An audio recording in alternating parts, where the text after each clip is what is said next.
Olá amigos do canal Aprendendo sobre Mediunidade, sejam bem-vindos. Neste vídeo nós vamos falar sobre o sistema de salvação. E o que é isso? Todas as religiões, em todas elas, contêm um sistema que diz como você se melhora depois da morte ou até em vida, né?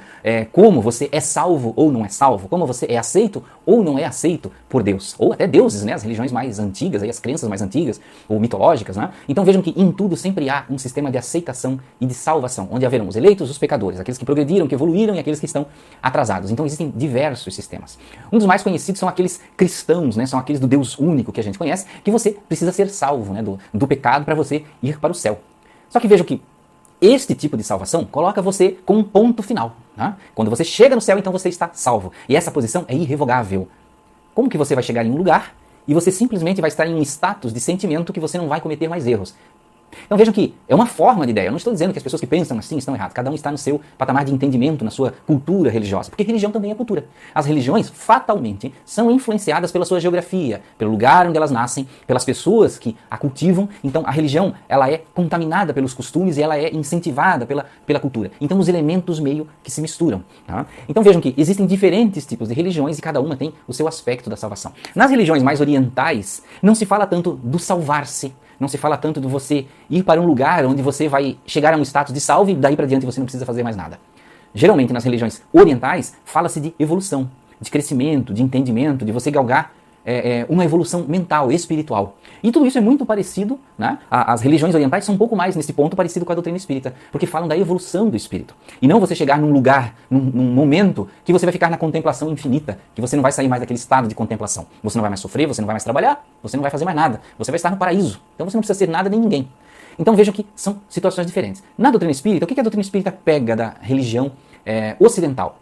É o cristianismo. A religião, a doutrina espírita, ela é cristã, ela se baseia na filosofia do Cristo. Então ela se baseia na filosofia do Cristo e se baseia nesses quesitos da evolução do espírito que estão lá no budismo, taoísmo e diversas outras religiões orientais. Mas veja que a doutrina espírita, ela não é uma religião. Muitos de vocês vão dizer, não, mas Anderson, não é religião, não. Kardec não escreveu em nenhum livro dele classificando a doutrina espírita como religião. Já tem esse nome, doutrina, não é uma religião. Então, é uma filosofia de vida, uma forma de pensar, de modo a você evoluir espiritualmente. Mas não é uma religião. Ele sempre classificava como ciência e depois, com o Evangelho segundo o Espiritismo, classificou também como filosofia. Então, são as duas colunas da doutrina espírita, é a ciência e a filosofia. E na filosofia, ele pega muito a filosofia do Cristo, tá? do cristianismo. Veja que no aspecto científico, aí a parte do estudo, da lógica, de pesquisar as comunicações espirituais, de entender como elas funcionam, de como são as relações do ser humano encarnado com o desencarnado, como é a criação do universo, de onde vem o espírito, de onde vem a terra. Então todas essas coisas vão para uma área científica da doutrina espírita. Então veja que a doutrina espírita não é, de modo algum, uma religião. Porém, a doutrina espírita no Brasil contaminou-se muito com a religião, por ser um país muito religioso, adotou, digamos assim, o espírito religioso cristão, o lado católico, né? O lado da crença, o lado da fé. E adotou também um pouco das religiões de matriz africana, a parte espiritual, a simbologia. Mas vejam que a doutrina espírita não é religião e não tem simbolismos. Porém, dentro do Brasil se força um pouquinho isso, porque muitas pessoas que entraram para a doutrina espírita vieram de outras religiões. E muitas vezes estão em outras religiões e ainda assim também são espíritas. Então vejam como o espiritismo não é religião. Porque a maioria das pessoas que está lá, não sei dizer, posso estar cometendo um erro em falar a maioria, mas muitas das pessoas que estão lá, elas vão na missa no domingo, mas na quarta-feira, na terça-feira à noite, participam de reuniões mediúnicas, participam de palestras no centro espírita. E a doutrina espírita também não impede nada disso, porque ela própria não se classifica como religião. Então não é uma ingerência, nem é um pecado, nem é um erro na visão da doutrina espírita que você vá no centro espírita e depois vá assistir uma missa. Justamente por causa disso. Mas veja que o aspecto de haver uma salvação, ele nos move, ele nos transporta para um pensamento de crescimento, de evolução. E isso é o que é importante. Se a religião faz, não importa se ela é a doutrina espírita, a religião da Umbanda, a religião católica, a religião evangélica, a religião adventista, a religião luterana, a religião islâmica, taoísta, budista, não importa, desde que este sistema que propõe a salvação lhe empurre, lhe incentive, às vezes, dependendo da pessoa, empurre, dependendo da pessoa, incentive, né? Desde que ela lhe promova para uma melhora espiritual, uma melhora interna.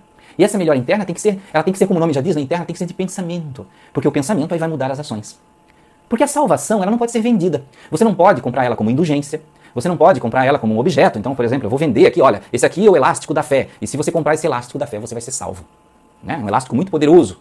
Não. Então vejam que eu não posso vender uma coisa que já está dentro de mim como um potencial. Não dá para você pegar uma outra coisa de fora, um objeto, e associar a sua salvação. Por quê? Porque ela é um esforço pessoal de mudança.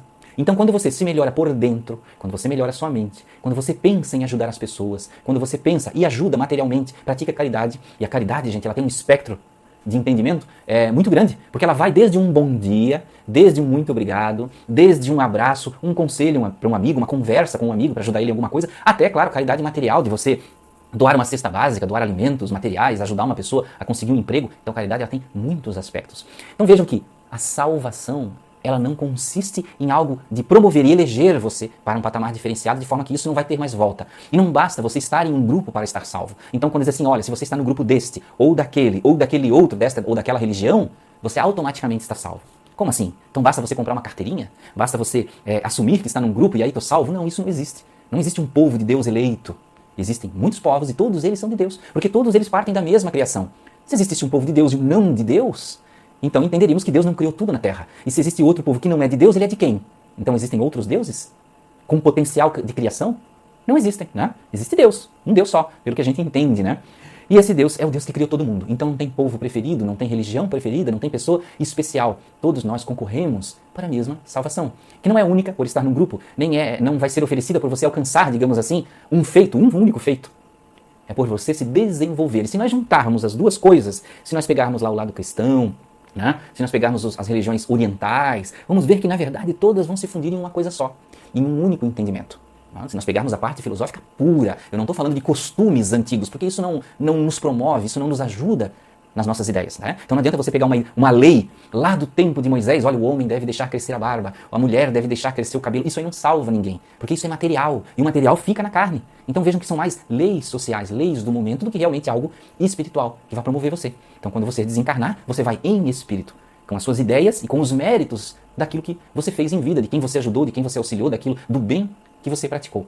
Então, meus amigos, espero que tenham gostado desse vídeo aqui em falar, cogitar um pouco sobre a salvação, sobre o que é esse progredir, esse evoluir espiritualmente. Tá? Espero que tenham gostado. Desejo a vocês muita paz, muita alegria. Até o próximo vídeo.